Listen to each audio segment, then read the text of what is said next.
तो देखो फिर से एक और एनसीईआरटी का क्वेश्चन हम प्रैक्टिस करेंगे यहाँ पर from chapter second which is structure of atom. तो क्वेश्चन में कहा गया है which of the following sets of quantum numbers are not possible and why. आपको रीजन भी इसका देना है।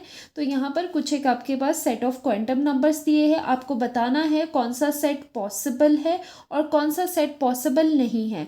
तो ये क्वेश्चन किसके बेस पे आप करोगे? On the basis of quantum numbers, जो उनके हमने रूल्स पढ़े हैं, ठीक है, और जो रिलेशंस उनके हमने पढ़े हैं। तो हमें पता है there are 4 types of quantum numbers, n, l, m l and m s, azimuthal quantum number, orbital quantum number, magnetic quantum number and spin quantum number, ठीक है। तो देखो सबसे पहले जो एन होता है that is principal quantum number भी कहते हैं। प्रिंसिपल जो उसकी शेल होता है उसका पता चलता है। तो एक हमेशा बात याद रखना एन के regarding, n can never be zero, n कभी भी ज़ीरो नहीं हो सकता, ठीक है। और एल की बात क्या याद रखनी है आपको कि एल की range for a given an के लिए कितनी होगी? 0 से n-1 तक मैक्सिमम एल की वैल्यू जा सकती है, ठीक है। और साथ ही साथ एन और एल आपस में कभी भी इक्वल नहीं होगा, ठीक है। ये बातें ध्यान रखिए आपने। और क्या बात आपने ध्यान रखनी है? एम एल के रिगार्डिंग, एम एल के रिगार्डिंग क्या बात याद रखोगे कि एम एल की जो रेंज होती है, मैग्नेटिक क्वांटम नंबर की जो रेंज होती है वो स्टार्ट होती है फ्रॉम -L टू +L, ठीक है। -L टू +L उसकी रेंज होगी। अकॉर्डिंग टू L ml आपको लिखना होता है, और ms का तो आपको पता है, 2 पॉसिबल इसके वैल्यूज है, +½ या फिर -½ ठीक है। तो अब देखो, अब यहाँ पर हम 1 बाय 1 देखेंगे कि कौन सा सेट ऑफ क्वांटम नंबर्स यहाँ पर सही बैठ रहा है। तो सबसे पहले n=0 लिखा गया है, और बाकी हम देखेंगे ही नहीं, क्योंकि ये n=0 कभी भी नहीं होता। क्योंकि देखो जो भी क्वांटम नंबर्स है उसके लिए n तो होना चाहिए, n is the principal shell बताता है n।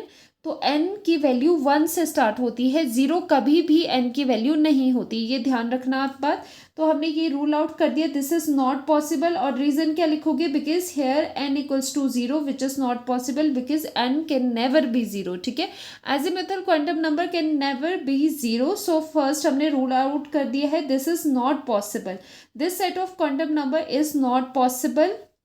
बी ऑप्शन देख लेते हैं, इसमें क्या है? n=1 है, ठीक है, उसके लिए l की वैल्यू 0 है। तो यहाँ पर देखो, अगर n आपका 1 है तो उसके लिए l की वैल्यू कहाँ से कहाँ तक होगी? 0 से उसके लिए l की वैल्यू होगी 0 to n-1, 1-1 मतलब 0। दैट मीन्स n=1 के लिए l की एक ही वैल्यू आएगी, वो आएगी 0। तो n1 है तो l 0 है, यस ये ठीक है।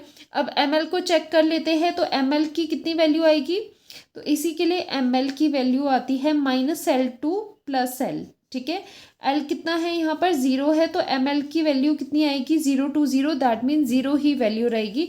तो ये भी करेक्ट है, ये भी करेक्ट है, ये भी करेक्ट है, और ms की दोनों में से कोई भी वैल्यू हो सकती है। यहाँ पर -½ है, so this one is correct, this one is possible, ठीक है।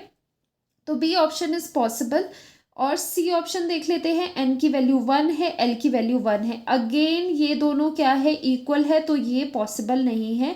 तो ये सेट पूरा नॉट पॉसिबल, बिकॉज मैंने आपको बताया है n can never be equal to l, और एल की वैल्यू कहाँ से कहाँ तक होगी? 0 होगी या फिर n-1 तक होगी, 0 से n-1 तक होगी। But this can never B same, n और l की वैल्यू कभी भी सेम नहीं आएगी। तो बिल्कुल आपने पहले ही रूल आउट कर देना है कि ये पॉसिबल नहीं है, ठीक है। अब डी देखते हैं, यहाँ पर n की वैल्यू 2 है, ठीक है, l की वैल्यू 1 है, क्या ये पॉसिबल है?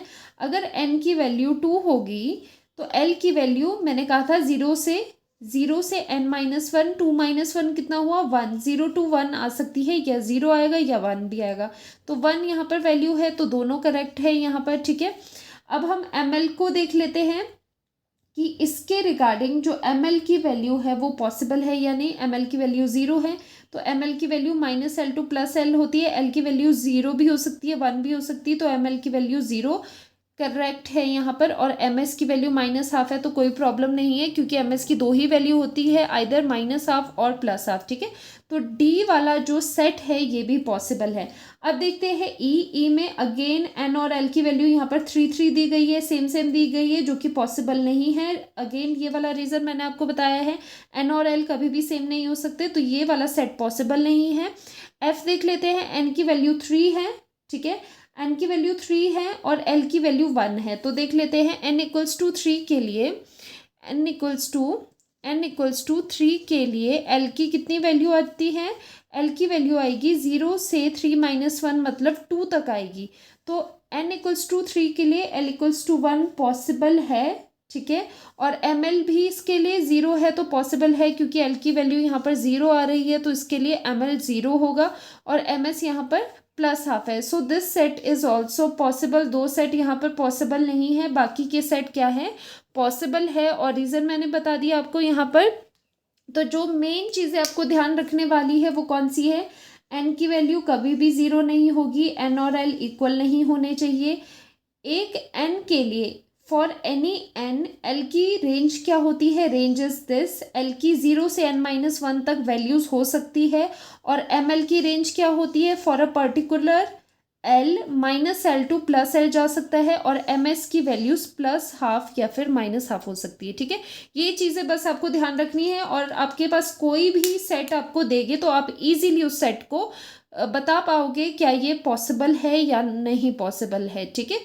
तो इस लेक्चर में इतना ही, और इसी तरह की वीडियोस के लिए डू सब्सक्राइब।